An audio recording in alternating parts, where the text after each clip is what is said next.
पवित्र ओम का उच्चारण मेरे साथ मिलकर के सभी बड़ी श्रद्धा से करें। सब ओर से अपने मन को हटा करके और प्रसन्नता के साथ में आप बैठेंगे, क्योंकि प्रसन्न रहने का मौका ईश्वर ने मनुष्य को दिया है। और मैं देख रहा था बहुत सारे लोगों के चेहरे, ऐसा लग रहा था जैसे पूरे देश की चिंता इन्हीं को है। तो सीधे होकर के बैठे और प्रसन्न होकर के बैठे, क्योंकि ये जो सत्संग है ये प्रसन्नता को देता है, ये आनंद भर देता है, ये उत्साह भर देता है, इसकी बड़ी महिमा है। तो आओ अपने वाणी को पवित्र करते हुए पवित्र ओम का उच्चारण करें।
देखो स्वामी दयानंद क्या कर गया, गुलशन हिंद को हरा कर गया।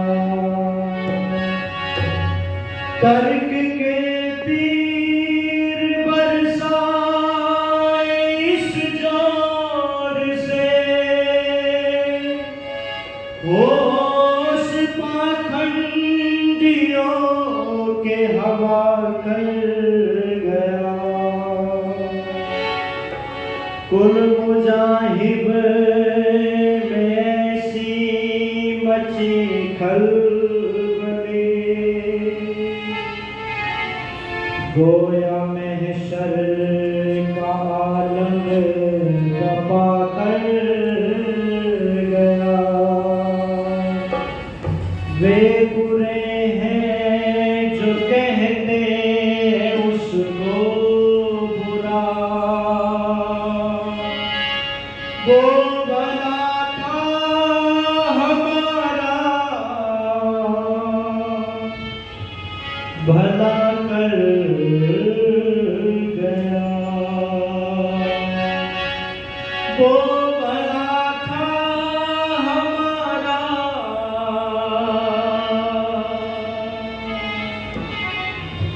भला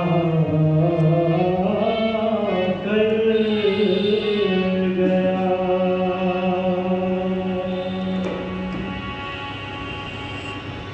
सो बार जन्म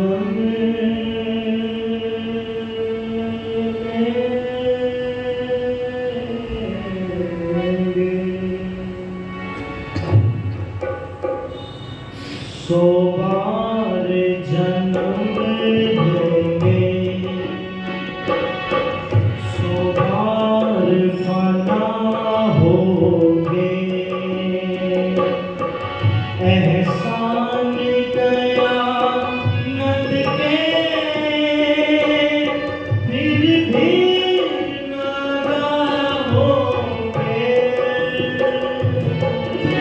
सुबार जन्म लेंगे,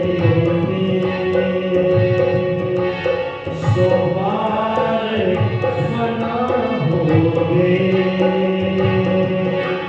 एहसान दयानंद के फिर भी नादा होंगे, सुबार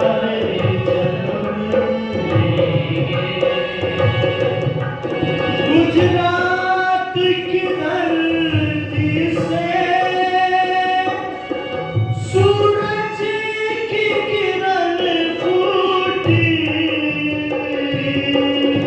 अजान अविद्या के दानव की कमर टूटी,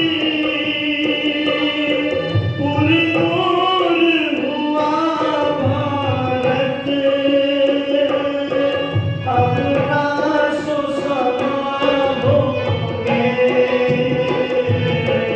सुबार जन्म लेंगे, सुबार फना होंगे। एहसान दयानंद के फिर भी नादा होंगे,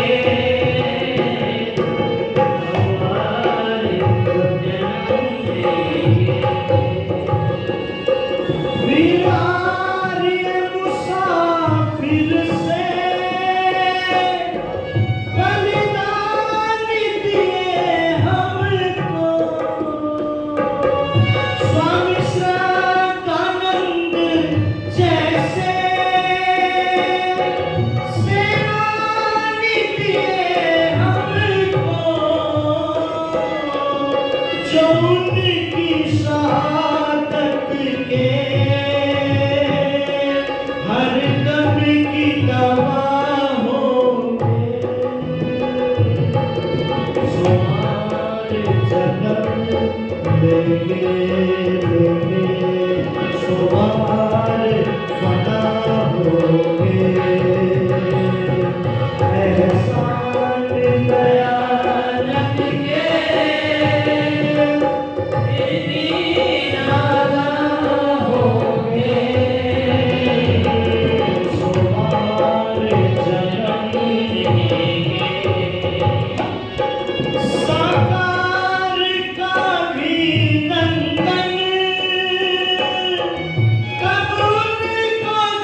भी तो क्या होगे,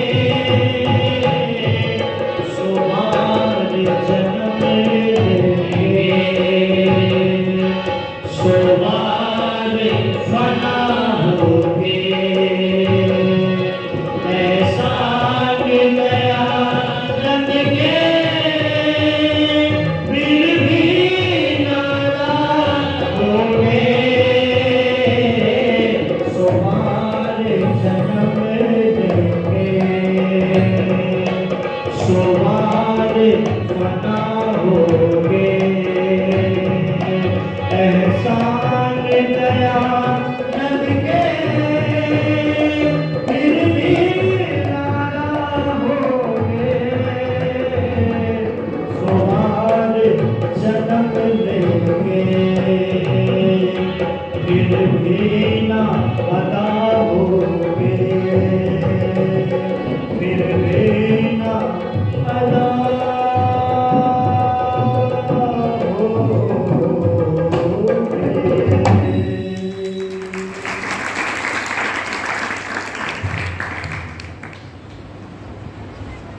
आर्य समाज के इस पावन मंच पर उपस्थित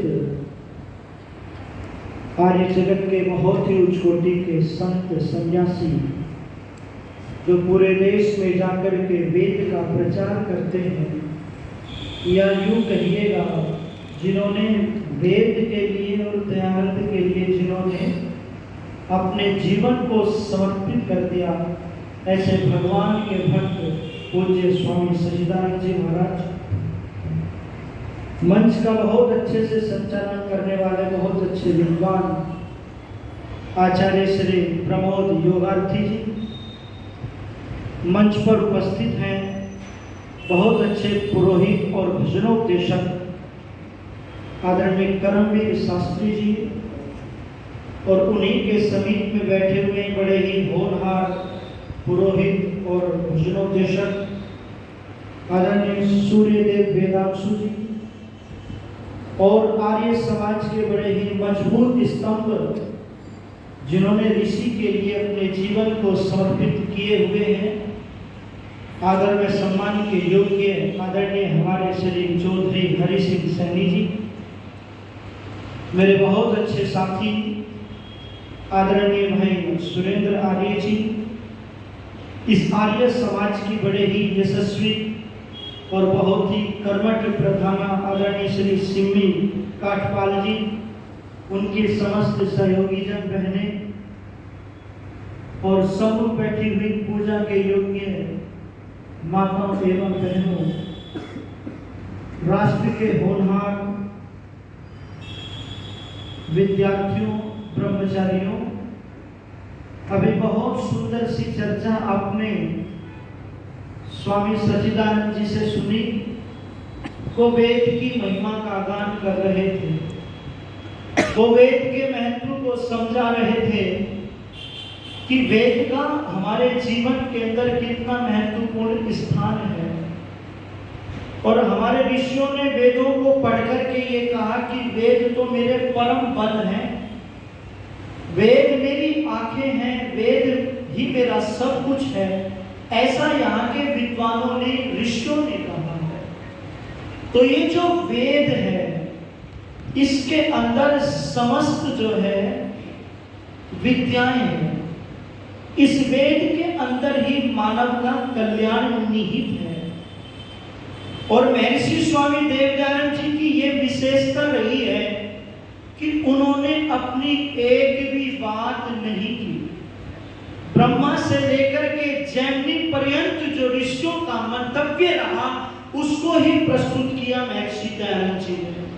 और एक किसी विचारक ने महर्षि दयानंद जी की विशेषता बताते हुए कहा कि जो ब्रह्मा को जानता है वो शिव को नहीं जानता, जो शिव को जानता है वो हनुमान को नहीं जानता, जो हनुमान को जानता है वो राम को नहीं जानता, जो राम को जानता है वो कृष्ण को नहीं जानता, जो कृष्ण को जानता है वो दयानंद को नहीं जानता। पर ध्यान देना, जो दयानंद को जानता है, जो दयानंद को जानता है वो इन सबको जानता है। वो इन सबको जानता है। तो दयानंद की तो इतनी बड़ी बड़ी विशेषताएं हैं मेरे पास में वो शब्द नहीं है।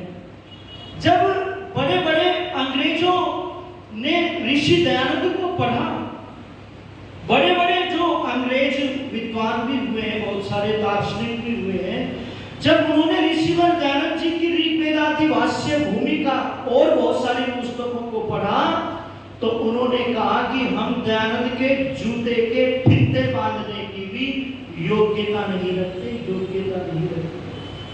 तो महर्षि दयानंद जी का जो जादू है वो सर आंखों पर चढ़कर के बोलता है। यदि दयानंद ना आया हुआ होता तो धर्म प्रेमी बंधुओं, हम मुसलमान बन गए होते, हम ईसाई बन गए होते। उस ऋषिवर देव दयानंद जी ने आकर के हमको वेदों का खजाना दे करके हमारा जो है कल्याण उस ऋषि दयानंद जी ने किया। और हमारे ऊपर दयानंद का इतना उपकार है, इतना ऋण है उस दयानंद का, यदि हम 100 बार भी जन्म लें तो उसके ऋण से पूर्ण होना असंभव है। माताओं, तुम्हारे ऊपर तो बड़ी विशेष कृपा की है। एक वकील बनकर के तुम्हारी वकालत की उस ऋषि दयानंद जी ने। अन्यथा कोई भोग की वस्तु कहता था, कोई पैरों की जूती कहता था, ऐसे ऐसे शब्द ये कहा, इनमें तो आत्मा ही नहीं होती। और बहुत सारी बातें कही, वो मैं यहाँ पर नहीं कहना चाहूंगा। पर उस ऋषिवर देव दयानंद जी ने नारी को मां जगदम्बा के आसन पर आसीन करने वाला अगर कोई था तो वो महर्षि दयानंद जी थे।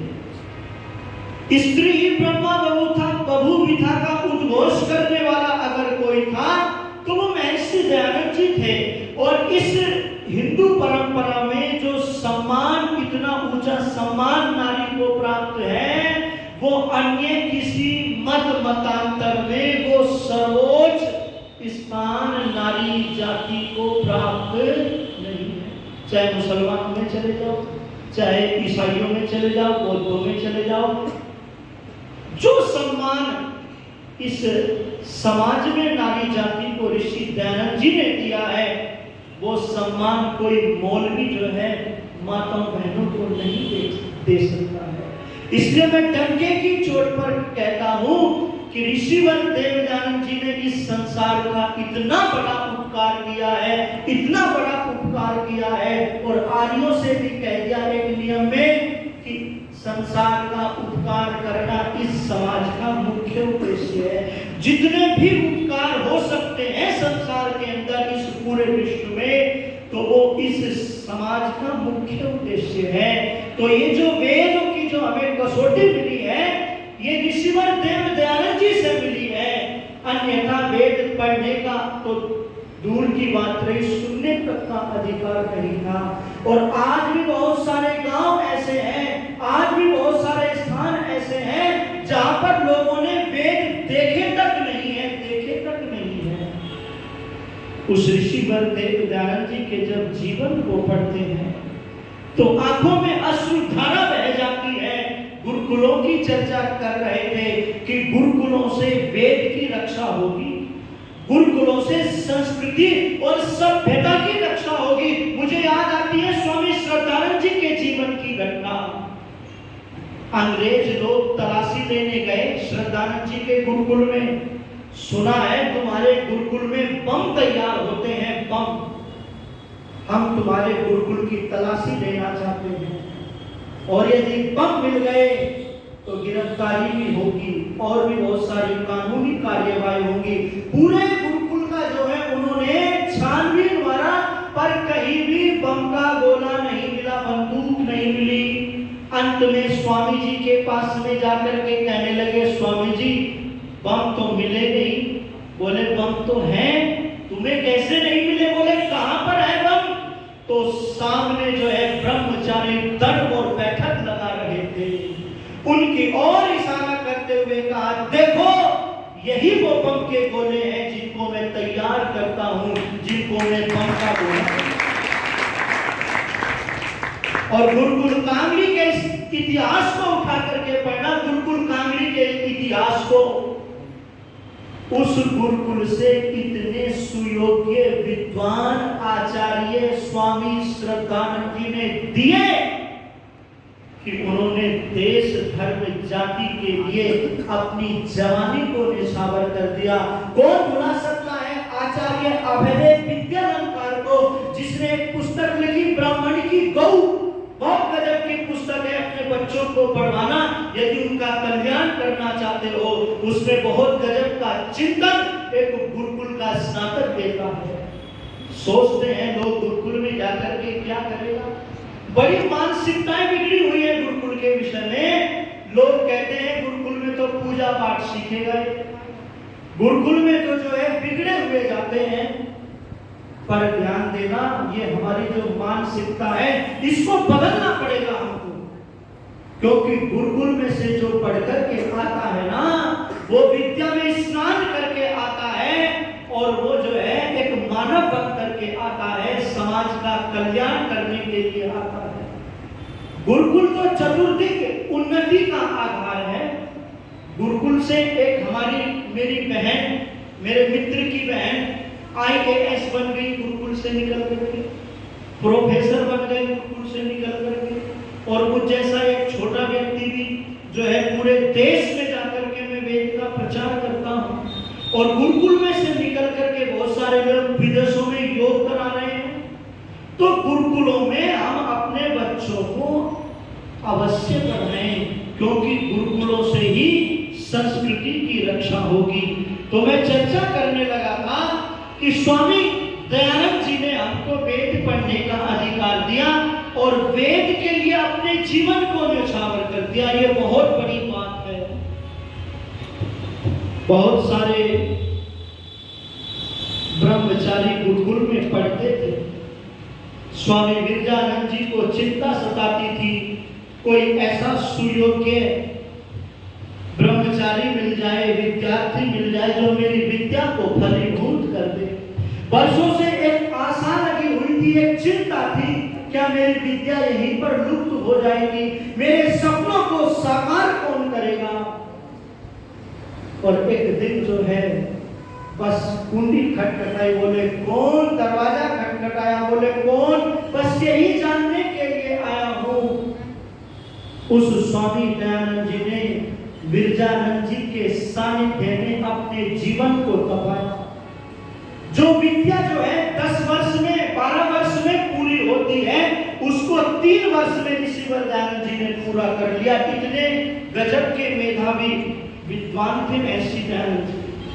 और जब आचार्य दयानंद जी के और स्वामी विरजानंद जी के बीच में संवाद होता था, जब प्रश्न और उत्तरों की झड़ी लगती थी, तो ऐसा लगता था जैसे आचार्य द्रोण और अर्जुन का संग्राम उपस्थित हो गया है। स्वामी विरजानंद जी कहते थे, तुम तो कालजयी हो, तुमसे कौन भला शास्त्रार्थ करेगा। और कई बार जो है उनके प्रश्नों का उत्तर भी वे तत्काल नहीं दे पाते थे। ये कहते थे कि कल तुम्हारे प्रश्नों का उत्तर दूंगा। आज जब उस दयानंद की शिक्षा पूरी हो जाती है, तो मुट्ठी भर लौंग लेकर के श्री चरणों में उपस्थित हो गए और ये कहा, गुरुदेव रोम रोम आपका ऋणी है, बड़ा उपकार आपने मेरे ऊपर किया है, अब मैं देशाटन करना चाहता हूं। विरजानंद जी की आंखों में आंसू आ गए, आंसू, कि जिस दयानंद के सामने सारा हृदय खोल करके रख दिया हो, आज वो शिष्य विदा लेना चाहता है। तो आंखों में आंसू आ गए और एक बात कही, दयानंद ये मुट्ठी भर लौंग से मेरा काम नहीं चलेगा, इन मुट्ठी भर लोगों से जो है मेरा भला नहीं होगा। तो दयानंद जी ने कहा, फिर गुरुदेव आदेश कीजिए, तन मन धन गुरु के चरणों में समर्पित करता हूं, आज्ञा कीजिए। तो ये कहा, इस देश के अंदर इतनी कुरीतियां और पाखंड चले हुए हैं, उनको दूर तुम्हें करना होगा। लोग ऋषि परंपरा को भूल गए हैं, आर्ष ग्रंथों के प्रति श्रद्धा नहीं है, ऋषि परंपरा को स्थापित करना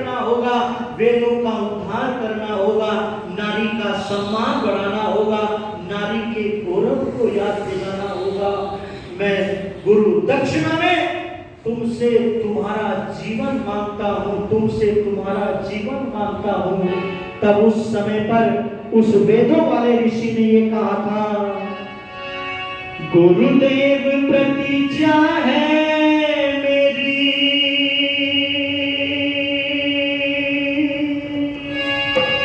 इसे पूरी कर दिखला दूंगा। इस वैदिक धर्म की वेदी पर मैं जीवन में चढ़ा दूंगा। गुरुदेव प्रतिज्ञा है मेरी, इसे पूरी कर दिखला दूंगा। इस वैदिक धर्म की वेदी पर मैं जीवन में चढ़ा दूंगा। गुरुदेव प्रतिज्ञा है मेरी, इसे पूरी कर दिखला दूंगा।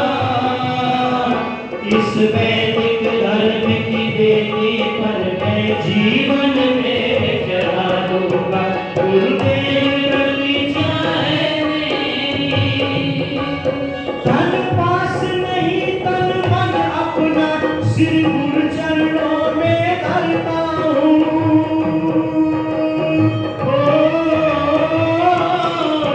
गुरु आज्ञा पालन करने की मैं आज प्रतिज्ञा करता हूँ।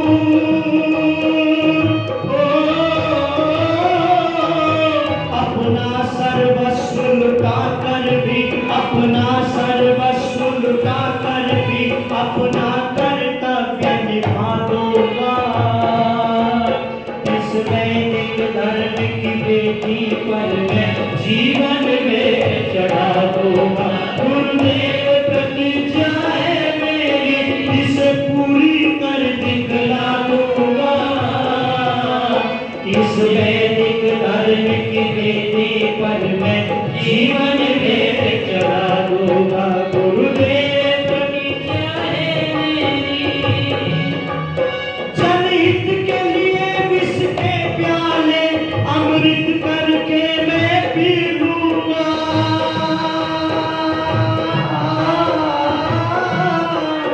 उप तक न करूंगा सोलो पर हंसते हंसते मैं जी लूंगा।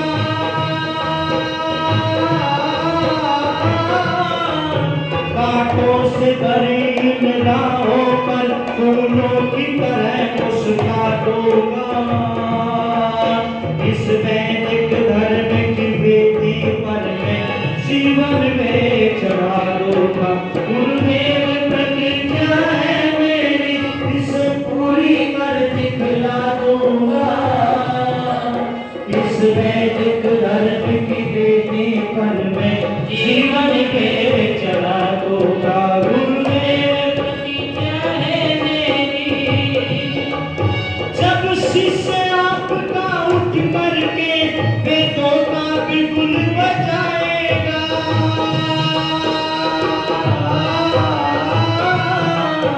एक बार जमाना ऋषियों का फिर पथिक लौट कर आएगा।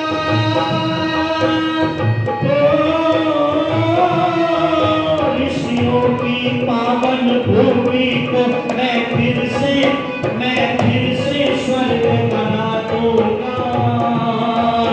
इस वैदिक धर्म की वेदी पर मैं जीवन में चढ़ा दूंगा। गुरुदेव प्रतिज्ञा है मेरी, इसे पूरी कर दिखला दूंगा।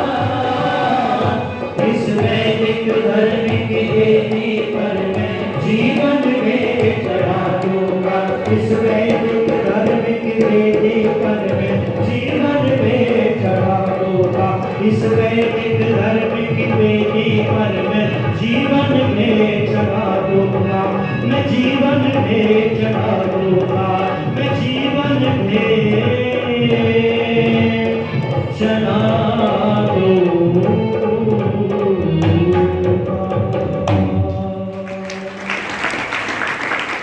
ये कहा गुरुदेव, जब शिष्य आपका उठ करके वेदों का बिगुल बजाएगा, एक बार जमाना ऋषियों का फिर पथिक लौट कर आएगा, ऋषियों की पावन भूमि को मैं फिर से स्वर्ग बना दूंगा और जनहित के लिए विष के प्याले अमृत करके मैं पी लूंगा। उफ तक न करूंगा सोलों पर, हंसते हंसते मैं जी लूंगा। कांटों से भरी इन राहों पर फूलों की तरह मुस्का दूंगा। मैं जीवन भेंट चढ़ा दूंगा, मैं अपना कर्तव्य निभा दूंगा। उस ऋषिवर देवदयानंद जी ने वेद के लिए अपने जीवन को समर्पित कर दिया। और जिस समय पर लोग ये कहते थे कि वेद गणरियों के गीत होते हैं, वेदों को शंकासुर नामक राक्षस उठा करके ले गया है, जो वेदों को गालियां देते थे, तौहीन करते थे, सर उनका वेदों के आगे अगर किसी ने झुकवाया तो वो श्रेय महर्षि दयानंद जी को जाता है, वो श्रेय महर्षि दयानंद जी को जाता है। और बहुत सारे प्रलोभन ऋषिवर देवदयानंद जी को के आगे आए। ये कहा स्वामी जी से कि स्वामी जी आपके जो 10 नियम है आर्य समाज के, उसमें एक नियम में एक शब्द का थोड़ा सा परिवर्तन कर दो तो बहुत भारी संख्या में लोग आपको गुरु मानने लग जाएंगे, तुम्हारी मूर्तियां बनेंगी, तुम्हारे प्रवचन होंगे। तो स्वामी जी ने कहा क्या करना होगा? तो लोगों ने कहा कि स्वामी जी वेद भी, केवल भी शब्द जोड़ दो और सारे के सारे जू के क्यों रहने दो। तो ऋषि ने कहा ऐसा कभी भी नहीं हो सकेगा। हाँ, ये हो सकता है कि वेद ही सब सत्य विद्याओं का पुस्तक है। वो व्यक्ति वेद के अपमान में एक शब्द भी गलत सुनना नहीं चाहता था। उस ऋषिवर देवदयानंद जी के जब जीवन को आप उठा करके पढ़ेंगे, लोगों ने उसके ऊपर पत्थर फेंक करके मारे, लोगों ने उसके ऊपर सांप फेंक करके मारे, लोगों ने उसका अपमान किया, उसको विष पिलाया। और विष पिलाने कोई और नहीं थे, अपने ही लोगों ने उस ऋषिवर देवदयानंद जी को विष पिलाया। किसी ने पान में, किसी ने मिठाई में, किसी ने दूध में, बहुत बहुत प्रकार से उस ऋषि को विष पिलाया गया। धर्म प्रेमी बंधुओं, पर वो ऋषि विष के प्याले पीता गया और इस जाति के ऊपर उपकार करता चला गया, उपकार करता चला गया। हमको वेद का अमृत का प्याला पिलाता चला गया, प्याला पिलाता चला गया। इसलिए मैं निवेदन करने लगा हूं कि आज इस श्रावणी पर्व पर हम भी तो कुछ प्रतिज्ञा करें, हम भी तो वेद के लिए कुछ संकल्प लें, हम भी तो जो है कुछ जीवन के अंदर परिवर्तन लेकर के आए। केवल यहीं तक सीमित ना रह जाए कि तेरा तुझको अर्पण और क्या लगे मेरा, क्या लगे मेरा, यहाँ तक सीमित ना रह जाए। जो धर्म स्वामी दयानंद जी ने प्रस्तुत किया है आपके बीच में कि वेदों की रक्षा कौन करेगा, वेदों की रक्षा ये स्कूल नहीं करेंगे, वेदों की रक्षा ये ईसाई मिशनरी वाले स्कूल नहीं करेंगे। वेदों की रक्षा तो जो है गुरुकुल करेंगे, गुरुकुल। तो गुरुकुलों में जो है हम वेद पढ़ने के लिए अपने बच्चों को भेजें। जिस राम की चर्चा आप सुनते हैं, जिस कृष्ण के गीत विदेशों में गाए जाते हैं, जिस हनुमान के लिए लोग जो है बड़ी तपस्या करते हैं, बड़ा जो है उसका गुणगान करते हैं, यदि इनके जीवन को उठा करके पढ़ोगे तो इन लोगों ने वेद के अनुसार जीवन को जिया। इन्होंने वेदों का आचरण करके अपने जीवन को कुंदन बनाया। और आज स्थिति ये हो गई है, राम कृष्ण के वंशजों ने वेदों के मार्ग को छोड़ दिया और अपने महापुरुषों को बदनाम किया। अभी जो है कावड़ का समय गया है, कावड़ का। और ये कावड़ लेने कौन जाते हैं? जो बेरोजगार होते हैं, जो दुखी होते हैं, जो अंधविश्वास में फंसे हुए होते हैं, जो मूर्ख होते हैं, जो नशेड़ी होते हैं, वो कावड़ लेने के लिए जाते हैं। किसी नेता को, किसी डॉक्टर को, किसी विद्वान को, किसी प्रोफेसर को, किसी अभिनेता को आपने कांवड़ लाते हुए नहीं देखा होगा। और मेरा कार्यक्रम बड़ौद के अंदर था और मुझे जो है जाना पड़ा। उस समय पर जो है चारों तरफ से रास्ते बंद थे, बाइक पर गया मैं, तो इन लोगों की मैंने स्थिति देखी। भगवान शिव जो भगवान की आराधना किया करते थे, जो योगाभ्यास किया करते थे, जो गायत्री की चर्चा पार्वती से किया करते थे, इन कांवड़ियों को गायत्री मंत्र तक याद नहीं। और मैं जा रहा रास्ते में तो दो कांवड़िए चप्पल उठा रखी और वो उसके मुंह पे मार रहा, वो उसके मुंह पे मार रहा। बोले तू कांवड़ लेकर के आगे क्यों निकला, मेरे साथ क्यों नहीं चला? और दोनों नशे में किसकी कांवड़ इधर गिरे, किसकी उधर गिरे। मैंने देखा ये लोग कितने अंधविश्वास में। और एक और आपको बात बता दूं, ये शायद नहीं पता होगी, 5 करोड़ की भी कांवड़ लाई इस देश के अंदर। 5 करोड़। यदि ये 5 करोड़ रुपया किसी गरीब परिवार के लिए या गुरुकुलों के लिए या कन्याओं की विवाह शादियों के लिए किसी उपकार में यदि ये 5 करोड़ रुपया लगता तो इससे बहुत बड़ा परिवर्तन होगा। और उस 5 करोड़ की कांवड़ को देखने के लिए आसपास के लोग कई घंटों पहले सड़क पर खड़े हो गए आगे। तो धर्म प्रेम बंधुओं, जरा विचार करना, हम लोग वेद के मार्ग को छोड़ करके हम जो है अंधविश्वास और पाखंड में फंसते हुए जा रहे हैं। उस ऋषिवर देवदयानंद जी ने कहा था, आओ आओ लौट चले वेदों की ओर। अरे वेद का पढ़ना पढ़ाना तो, सुनना सुनाना तो आर्यों का धर्म ही नहीं परम धर्म होता था। इस देश के अंदर गार्गी, मदालसा, कुंती, केकई, सीता, ये वेदों की ज्यादा थी, वेद पाठ किया करती थी। और बहुत सारी ऐसी बहनें हुई इस देश के अंदर जो शास्त्रार्थ किया करती थी। तो हम वेदों को पढ़ेंगे तो हमारे घरों के अंदर वेदनाएं नहीं आएंगी। हम वेदों को पढ़ेंगे तो भगवान की उपासना करने का तरीका मिलेगा। हम वेदों को पढ़ेंगे तो परिवार में रहने का सद्व्यवहार मिलेगा, मर्यादा मिलेगी। हम वेदों को पढ़ेंगे तो देश, संस्कृति, धर्म के प्रति हमारी क्या जो है, हमारे जीवन कैसा होना चाहिए देश धर्म के लिए, वो वेद से मिलेगा। तो आज तो समय दौड़ चला है। इन 4 दिनों में वेदों की चर्चाएं आपके बीच में करेंगे कि वेद के लिए लोगों ने क्या कुछ नहीं किया। वेद के लिए लोगों ने सीने पर गोली खाई। वेद के लिए लोगों ने अपने सीने में छुरे से जो है सीने को फड़वा दिया, पर वेद को नहीं छोड़ा। ऐसे बहुत सारे लोग थे जिन्होंने वेद के लिए जीवन को जिया। तो हम वेद के लिए जिए, और जो वेद के लिए जीता है उसको आनंद मिलता है, उसको मस्ती मिलती है। बस चंद पंक्ति कहकर के पीछे हटता हूं। मधुर वेद वीणा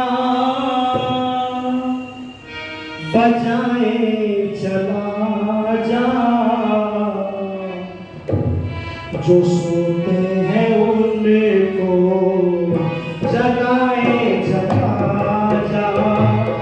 मधुर वेद वीणा बजाए चला जा, जो सोते हैं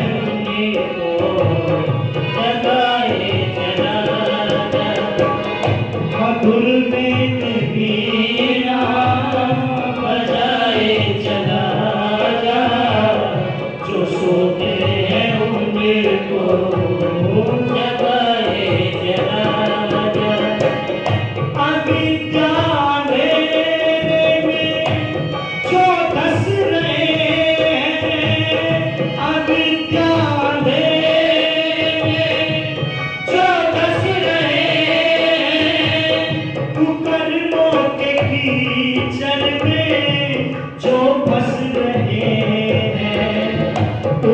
सत्य के पथ तू बताए चला जा, जो सोए होने को जगाए चला जा, मधुर वेद वीणा बजाए चला जा, जो सोए होने को जगाए चला जा। निराकार है प्रभु सब में समाया, सभी जब है अपने न कोई पराया।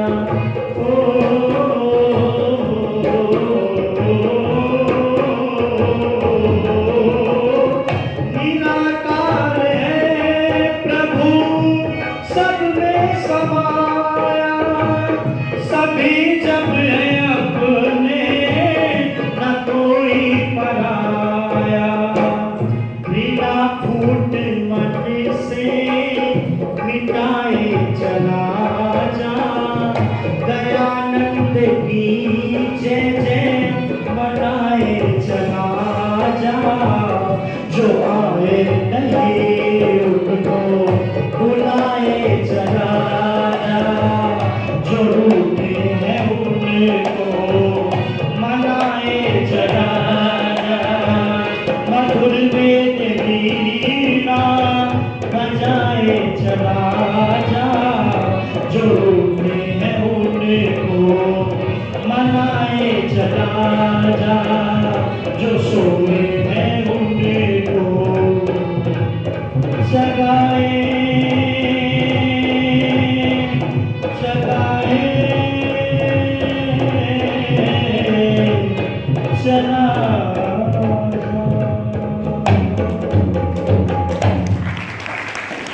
मधुर वेद वीणा बजाए चला जा, जो सोते हैं उनको जगाए चला जा, और जो रूठे हैं उनको मनाए चला जा, और जो आए नहीं यहाँ पर उनको बुलाए चला जा, बुलाए चला जा।